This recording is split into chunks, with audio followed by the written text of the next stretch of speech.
ഇപ്പൊ എന്നെ കണ്ട എത്ര വയസ്സ് തോന്നിക്കും? ഇങ്ങോട്ട് തിരിഞ്ഞേ. 5 പെറ്റതാണെന്ന് പറയില്ല. 13 വയസ്സുള്ള മോന്റെ അമ്മയാന്ന് പറയുവോ? ഇല്ലേ ഇല്ല. പിന്നെ ഒരു 4. അതും ഇല്ല. പിന്നെ 3 പറയോ? പുകഴ്ത്താണെന്ന് ധരിക്കരുത് കൗസു. ഒരു 2 അത് പറയും. അത് മതിയായിരുന്നു. 5 പിള്ളേരുടെ അമ്മയാന്ന് പറയാൻ നാണാവുന്നു. നിനക്ക് മാത്രല്ല, എനിക്ക് സ്കൂളിൽ തലയുർത്ത് നടക്കാൻ പറ്റണില്ല. എന്റെ കുറ്റ? പിന്നെ എന്റെ കുറ്റ.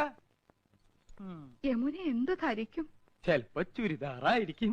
അതല്ല, എന്തൊരു വിചാരിക്കും 5 പിള്ളേരുടെ അമ്മ. ഓ, ദേ നോക്ക്, അവർക്കൊക്കെ 2 ഉള്ളൂ. നമുക്കും അത് മതി എന്ന് വെച്ച് 3 കുട്ടികളെ കളയാൻ പറ്റുമോ കൗസു? കളയണ്ട. യമുന വരുമ്പോ നമുക്ക് 2 പിള്ളേരെ ഉള്ളെന്ന് പറഞ്ഞാ മതി. 3